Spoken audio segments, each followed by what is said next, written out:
Friends, welcome to language facts. तो आज हम नेक्स्ट लेक्चर कंटिन्यू करते हैं।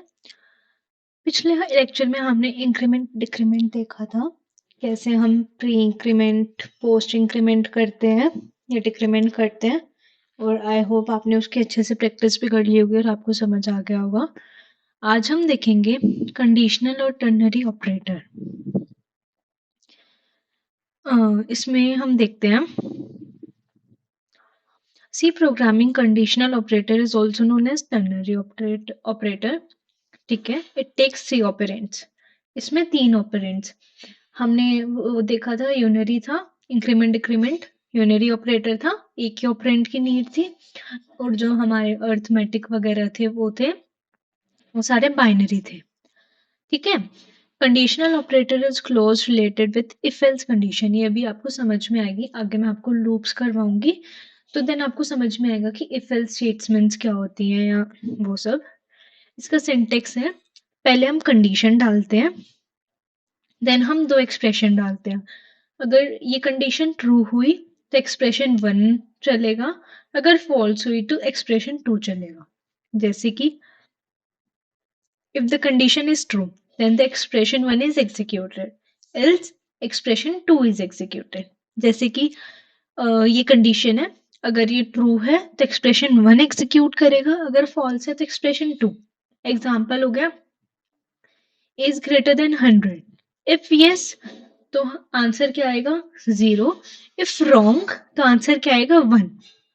समझ में? अगर मैंने ए की वैल्यू 200 डाल दी तो आंसर क्या आएगा 0।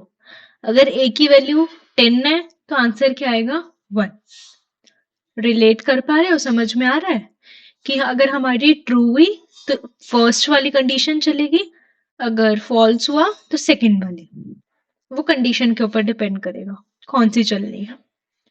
ओके, एग्जाम्पल देख लेते हैं हम। हमें चेक करना है कि स्टूडेंट पास है या फेल है।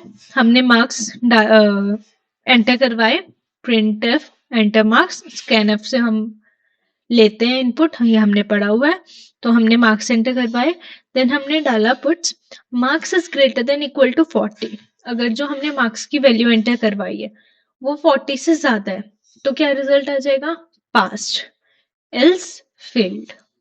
स्टूडेंट पास हो गया अगर मार्क्स की वैल्यू 40 से ज्यादा है, अगर नहीं है तो फेल आ जाएगा। ये ट्रू के लिए, पास ट्रू के लिए और फेल्ड फॉल्स के लिए। तो हमें समझ में आया कि क्या ये कंडीशन हो गई हमारी, ये वाली marks greater than equal to 40 ये हमारी कंडीशन हो गई, ये हो गई एक्सप्रेशन 1 और ये हो गई एक्सप्रेशन 2। तो ये अगर ट्रू हुआ तो पास, फॉल्स हुआ तो फेल्ड।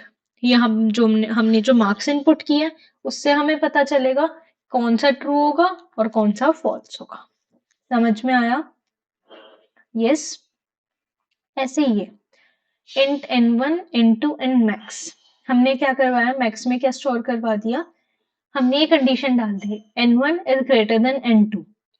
तो अगर ट्रू है तो n1 आएगा, एल्स n2 आ जाएगा। तो अब ये कंडीशन ट्रू है या फॉल्स है? 5 इज ग्रेटर देन 10, फॉल्स।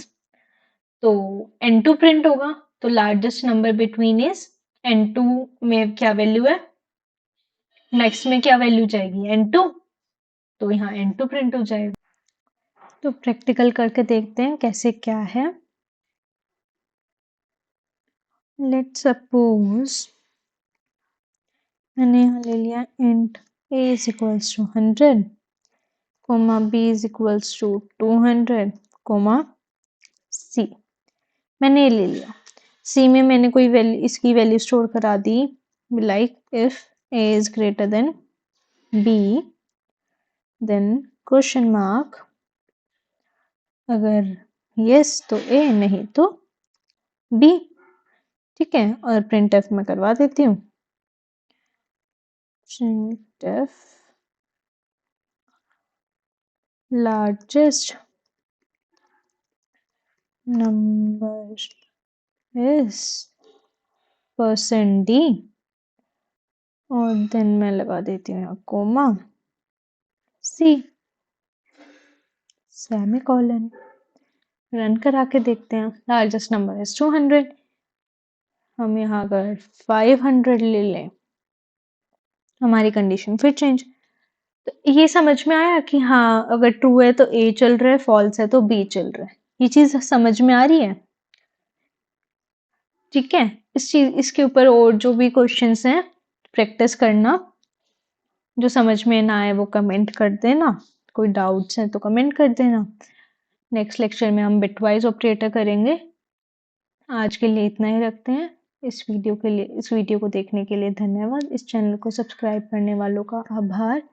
आप सब लोगों ने बहुत अच्छे से चैनल ग्रो कर रहे हो, तो जल्दी जल्दी सब्सक्राइब कर रहे हो। Thank you so much.